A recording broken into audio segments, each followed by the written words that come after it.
जय हिंद साथियों, मैं अपने इस वीडियो में आपका पुनः स्वागत करता हूं। दोस्तों, आज के इस वीडियो में हम लोग बात करेंगे शुक्राणु यानी स्पर्म के बारे में। इससे पहले एक वीडियो मैंने अपलोड किया, उसमें मैंने बताया कि नर जनन तंत्र क्या है, मादा जनन तंत्र क्या है, उसमें कौन कौन से भाग होते हैं, किस भाग का क्या काम होता है, सारा कुछ मैंने डिस्कस किया था। तो उसमें ये भी बताया था कि जो ये इस स्पर्म होता है, शुक्राणु होता है, ये नर युग्मक होता है। यानी कह सकते हैं कि नर का वह भाग होता है जो जनन की क्रिया में पार्टिसिपेट करता है, भाग लेता है। तो वहाँ पे मैंने स्पर्म के बारे में बात किया था। लेकिन इस वीडियो के माध्यम से हम लोग स्पर्म यानी शुक्राणु के बारे में बहुत ही डिटेल में जानकारी प्राप्त करने वाले हैं। तो आइए वीडियो को शुरू करते हैं। देखिए, जैसा कि आप इमेज में देख पा रहे हैं, ये है स्पर्म की कंस्ट्रक्शन। जैसे वहाँ पे मैंने छोटा सा स्पर्म का कंस्ट्रक्शन बनाया था, कुछ इस टाइप का, ऐसे कुछ इस टाइप का मैंने बनाया था। तो यहाँ पे मैं क्या करूँगा, इसी स्पर्म को एकदम डिटेल में देखने का प्रयास करूँगा। तो देखिए, जो स्पर्म होता है ये बेसिकली 3 पार्टों में बटा होता है। देखिए, कुछ किताबों में 4 पार्ट भी दिया है। तो देखिए, 4 पार्ट वो बता रहा हूँ कहाँ है। पहला नंबर तो ये देखिए, आप देख पा रहे हैं, ये ऊपर से यहाँ तक, ये इस भाग को हम लोग कहते हैं शीर्ष, या इसी को हम लोग सिर भी कहते हैं। यानी स्पर्म का ये सिर, जैसे ये आप देख पा रहे हैं इसमें ये, तो ये स्पर्म का सिर होता है, इतना भाग। और इस आगे का जो सबसे आगे का भाग होता है, ये नुकीला भाग, इसको हम लोग एक्रोसोम बोलते हैं। और यही जाके महिलाओं के जो अंडाणु होते हैं, उसमें भेदन करने का काम यही लोग करते हैं। तो ये जो नुकीला भाग आपको दिख रहा है, इसको एक्रोसोम कहते हैं। और यही भाग क्या करता है कि सबसे पहले अंडे में क्या करता है, प्रवेश करता है। जो फीमेल का जो अंडाणु होता है, उसमें प्रवेश करने का काम यही पहले करता है। तो यहीं से प्रवेश शुक्राणु करता है। ये भाग आपका शीर्ष होता है। इसी में आप देख पा रहे हैं, ये जो संरचना है, इसमें गुणसूत्र होते हैं।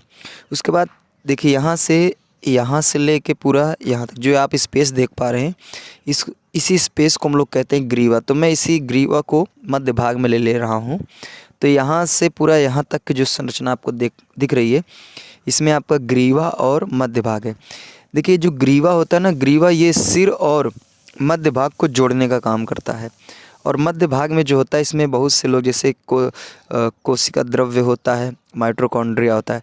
तो यहाँ पे आप देख पा रहे हैं, ये माइटोकॉन्ड्रिया होता है। माइटोकॉन्ड्रिया का काम ये होता है कि जो शुक्राणु होता है, इसको गति करने के लिए ऊर्जा देता है। जैसा कि हमने पढ़ा है कि जो महिला का ओवम होता है यानी अंडाणु जो होता है, वो गति नहीं कर पाता है, जबकि जो मेल का शुक्राणु यानी स्पर्म जो होता है, वो गति कर लेता है। तो गति करने का मेन कारण इसमें माइटोकॉन्ड्रिया होता है। जो माइटोकॉन्ड्रिया क्या करता है, इसको एनर्जी देने का काम करता है।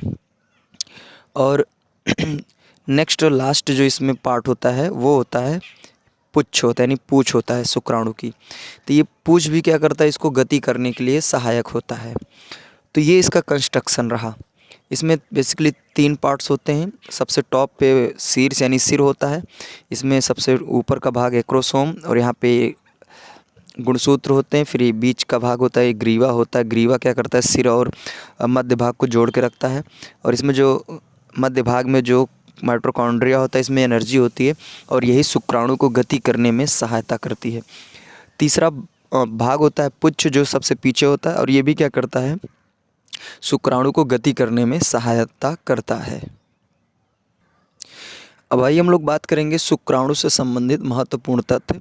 तो पहला प्रश्न ये है कि अगर कोई पूछे शुक्राणु क्या है, व्हाट इज स्पर्म, तो इस शुक्राणु की अगर हम परिभाषा देना चाहें तो हम कह सकते हैं कि पुरुष के वीर यानी सीमन, पुरुष के वीर का वह अंश होता है जो गर्भ का कारण बनता है, उसी को हम लोग शुक्राणु कहते हैं। तो पुरुष के वीर का वह अंश जो गर्भ का कारण बनता है, यानी इसी के कारण महिलाएं प्रेग्नेंट होती हैं, तो गर्भ का कारण बनता है, उसी को हम लोग शुक्राणु कहते हैं। शुक्राणु जो होता है, ये नर युग्मक होता है। नर युग्मक का मतलब नर का वह भाग होता है जो जनन की क्रिया में पार्टिसिपेट करता है। अगर दूसरी परिभाषा देना चाहें तो हम शुक्राणु को ये भी कह सकते हैं कि शुक्राणु जो होता है, पुरुष के वीर में मौजूद वह अंश है जो महिला के अंडे के साथ निषेचित होकर एक बच्चे को पैदा करने का जिम्मेदार होता है। और जो ये शुक्राणु होता है, ये मेल में वृषण में बनता है। तो जो मेल में टेस्टिस होता है, वहीं पे स्पर्म बनने का कार्य होता है। तो शुक्राणु पुरुष के वीर में मौजूद वह अंश होता है जो महिला के अंडे के साथ निषेचित होकर एक नए बच्चे को पैदा करने के लिए जिम्मेदार होता है।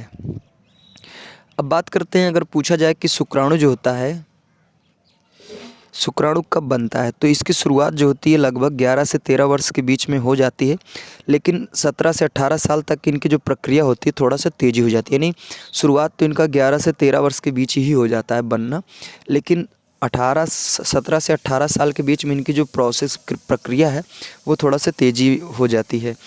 और जब ये बनते हैं ना तो ये बाहर जो अंडकोश होता है उसके बाहर निकल कर ये शुक्राणु ऊपरी हिस्से में आके बैठ जाते हैं और ये लगभग 1 महीने तक ये सक्रिय रहते हैं। यानी कहने का मतलब ऊपर आके बैठे रहते हैं, 1 महीने तक ये इकट्ठा रहते हैं। अगर बात करें शुक्राणुओं के बनने की जो प्रक्रिया होती है तो ये प्रक्रिया करीब 72 दिनों के बाद पूर्ण होती है। यानी कहने का मतलब स्पर्म जो होते हैं इनको बनने में 72 दिन का समय लगता है और ये बन के जो टेस्टिस होता है उसके कह सकते हैं ऊपरी सतह पे आके बैठे रहते हैं, वहीं पे स्टोर होते हैं। उसके बाद जब आवश्यकता पड़ती है तो वहीं से रिलीज़ कर दिए जाते हैं। यानी ये शुक्राणु बनता रहता है अपना, फिर बन के वहीं आके जो वृषण होता है उसके ऊपरी सतह पे स्टोर होता रहता है और आवश्यकता पड़ने पर उसको रिलीज़ किया जाता रहता है वहीं से। अब आइए बात करते हैं शुक्राणु की संरचना।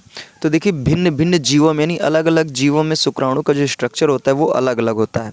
तो अगर हम बात करें मानव में, तो मानव में जो शुक्राणु की संरचना होती है वो चम्मच के आकार होती है। अगर हम पक्षियों की बात करें तो पक्षियों में जो शुक्राणु की संरचना होती है वो सर्पिलाकार होती है। तो ध्यान देना, एग्जाम में पूछा भी जा सकता है कि शुक्राणु की संरचना किस तरह होती है। तो मानव में शुक्राणु की संरचना चम्मच के आकार होती है। तो उम्मीद करूँगा दोस्तों आज हमने इस छोटे से वीडियो में शुक्राणु के बारे में समझा। शुक्राणु क्या है, कब बनता है, कौन बनाता है, सारा कुछ मैंने डिस्कस करने का प्रयास किया। अब दोस्तों दीजिए इजाज़त, इसी तरह मिलेंगे अगले वीडियो में। तब तक के लिए जय हिंद, वंदे मातरम।